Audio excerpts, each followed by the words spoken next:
What's going on, everyone? So yesterday, the Los Angeles Lakers handled business, got the win against the Houston Rockets 107-97, and I loved what I saw on both sides of the basketball.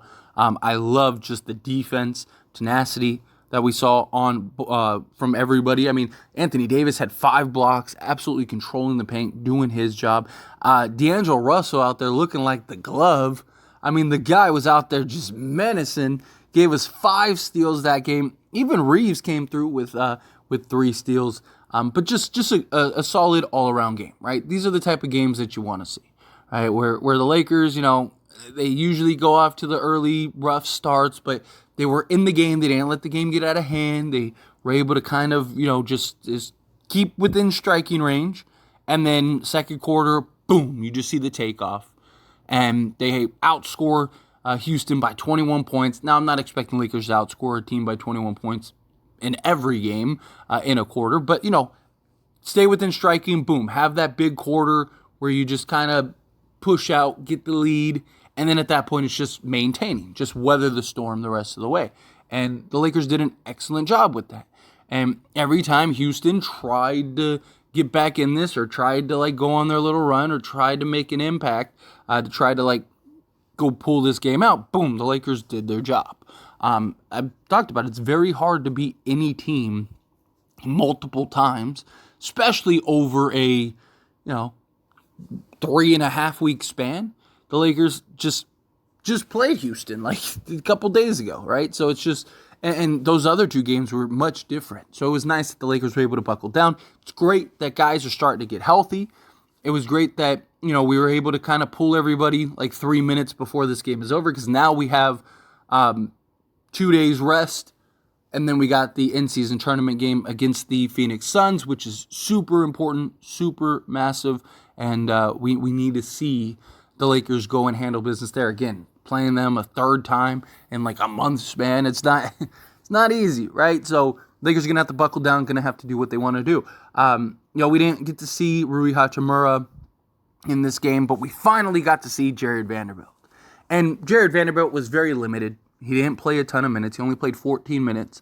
And from a stat sheet wise, right, he gave you in that 14 minutes, he was 0-2 from 3. He did give you 4 rebounds, which I've talked to heavily, him being able to provide rebounds on both sides of the basketball, right? Getting offensive rebounds, getting defensive rebounds. We'll touch on all this stuff here in a moment, but he gave you 4 rebounds, 1 assist, and took care of the basketball. He was a +2 while he was out there. Again, not a huge sample size, something that I expected, something that we talked about here, about how just first game back, he's coming off the bench. He's not going to start. Even the next few games, he probably comes off the bench too. Because you don't want to just throw him out there. Hey, here you go. First game back in the season. Here's 40 minutes, right? You want him to get his game legs under him, right? You want him to be able to kind of get his rhythm, get his footing, get everything that you need him to get, so that way he can start having a bigger and bigger and bigger impact. But you just saw, when he was out there, even in the 14 minutes he was out there, just the energy and just the tenacity and how he gets after it. And he just doesn't take sequences off, right? It's just, he's constantly working, constantly surveying. I can't wait to see more of that Cam Reddish, Jarred Vanderbilt lineup. I mean, Reddish was menacing again, also having Vando and Reddish out there, just good luck, man. Just creating, and hounding and stuff. Reddish gave a pretty good offensive performance. He had 11 points, 4-7 from the field, 5 rebounds and 1 assist. But I mean, look at it like this: if Reddish is giving you, say, 4 or 5 rebounds a game, Vando's giving you around 5 to 7 a game. Just between those 2 guys, you're gonna have 12 to 14 rebounds a game. That's great, especially alongside Anthony Davis, who he's averaging 13 a game. So he's going to give you 13. LeBron's going to go give you usually about 5 or 6, on the minimum. Max Christie has done a good job rebounding the basketball also. That's worth noting. He had another 7 last night, but it's just great to see Vando back out there, working and working hard, right? It's infectious. It's contagious. I've talked about this, right? The energy that you see guys like Jarred Vanderbilt bring, and how they don't take plays off or they don't take nights off, and they just keep going after it, and they just keep being persistent, and there's no downtime for them. It's, hey, if I'm out here on the court, I'm making the most of it. I'm making the biggest impact that I possibly can. I'm doing whatever I possibly can to get this W. Like, that's what he's so good at. And, it just raises the tide for everybody. It forces everybody to have to pick it up. Because nobody wants to be the one guy that's slacking. Right? Vando came back, and it's like D'Lo was out there playing like like he was Jarred Vanderbilt, right? And you saw the change. You saw this switch. Guys are healthy now. Yes, we didn't see Rui and stuff like that, but I don't think we really needed to. I think this was a game where it was like, okay, hey, let's keep our guys healthy. Let's go out, handle business, right? It'll be good because we need Jarred Vanderbilt. Right? Guarding guys like Steph Curry, right? Like, think of like the playoffs, the sequences that we saw from him defensively, where he's just getting after and just hounding Steph. His ability to look at what he did to Anthony Edwards last season and the 2 games that we had Vando and he played. Anthony Edwards was pedestrian. Jarred Vanderbilt, his ability to defend. Again, we're playing the Phoenix Suns next in an in-season tournament game. In a knockout round. We needed Jarred Vanderbilt back. I'm glad he came back a game before, so again, he can kind of get his legs under him. I wanted a couple games. I was hoping we'd get him back like 2 or 3 games before that Suns game, just because I think it's going to take him a couple games to really start leaning in and playing heavy, significant minutes. Maybe he plays in the Suns game. Maybe he doesn't need it. But usually, it takes a little while for guys to kind of get in a rhythm, get in a flow, find their legs, right? Get their timing down, all of that stuff. But I loved what I saw from Jarred Vanderbilt. And, I'm glad that it wasn't like, oh, hey, welcome back. Your first game back, your assignment is Kevin Durant, right? It's like, it's the second game back. It's like, hey, Reddish, your assignment today is Devin Booker. Vando, your assignment today is Kevin Durant, or vice versa. You could do it either way. Devin Booker's been on a tear, so, could make an argument to put Vando on him. But regardless, whoever it is, like, dude, congratulations, you get to defend a top 10 scorer in the league either way, right? Like, it's like, good luck to you. And so, but it's great that we have Vando for that. Right? Because Vando is a player that is capable of doing that. Again, you're never going to stop these guys. You're never going to stop Devin Booker. You're never going to stop Kevin Durant. But you can, try to slow them down, make it work, get in them, especially Kevin Durant. Like, Kevin Durant doesn't like contact. He doesn't like physicality. Right? To get a guy like Jarred Vanderbilt that can be physical without fouling, that can defend, that can get into the chest, make things tough, right? Like, make Kevin Durant have to work to where even if he is hot early on, start wearing him down over the course of that game. And now, come the fourth quarter, the game's tight. Kevin Durant just doesn't have that lift in him. And now it's like, okay, well, let's do the same thing to Devin Booker.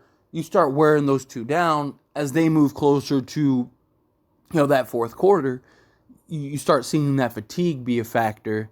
And then that's where the Lakers shine and thrive, right? Boom, it's go time. Let's close this down. Go for the kill shot, and boom, we're off to the races. And now we're advancing in the next round, right? I want this to be it.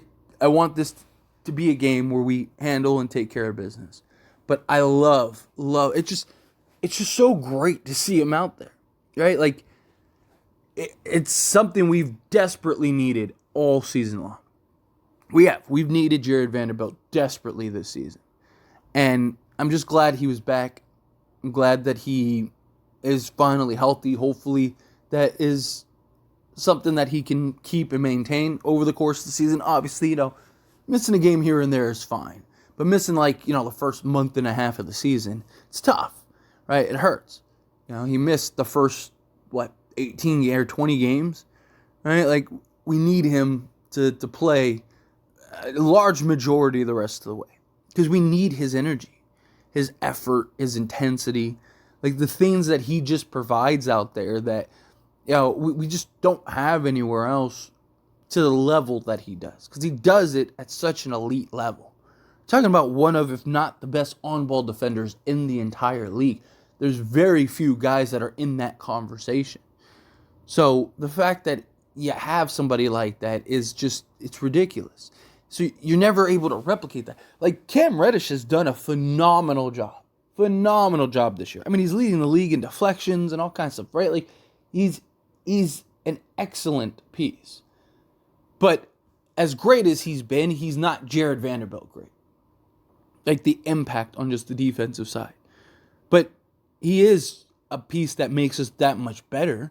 So now Jarred Vanderbilt's back. He starts getting in his rhythm. He starts getting in his flow. He starts impacting the game defensively the way we know he can. And then you add Cam Reddish and the way that he's played defense this year. I mean, we'll be by far the best defensive team in the league. I mean, we looked like it last night, right? Like, if the Lakers do their part, they're top 10 in defense right now, right? You add in Jarred Vanderbilt, there's no way we're not at worst top 5. I think minimum we'll probably be top 3. Again, like last year we went from 17th or whatever, it was 16th, something like that. We were middle of the pack.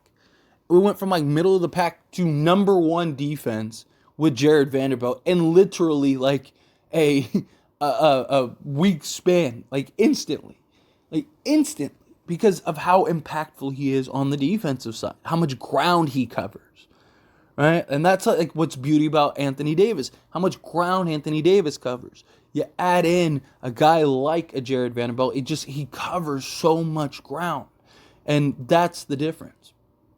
That's where the impact lies. But I don't know. It's just great to see. I'm pumped. I'm excited that Vando's back, and it was just great to see him out there playing the game of basketball again. He was greatly missed, in my opinion. He's just infectious. It's just contagious. But anyway, as always, this is a discussion, so I pass the question on you. Let me know your thoughts and opinions down in the comments below. What do you think? How do you feel? Was it great to see Jarred Vanderbilt out there? Are you pumped for just the rest of the season now that he's back, now that he can kind of get himself in order? We got Phoenix coming up. It's good that Vando gets a couple days off to kind of get some rest, get his legs under him still. But anyway, however you feel, whatever your thoughts are, I'd love to hear it. So let me know down in the comments below. That being said, if you haven't liked this video, hit that like button. Helps me out a lot. Lets me enjoy these types of videos, and I truly appreciate it. If you're not subscribed to the channel, hit that subscribe button. Turn on the bell notifications. Appreciate y'all. See you in the next one. Thank you.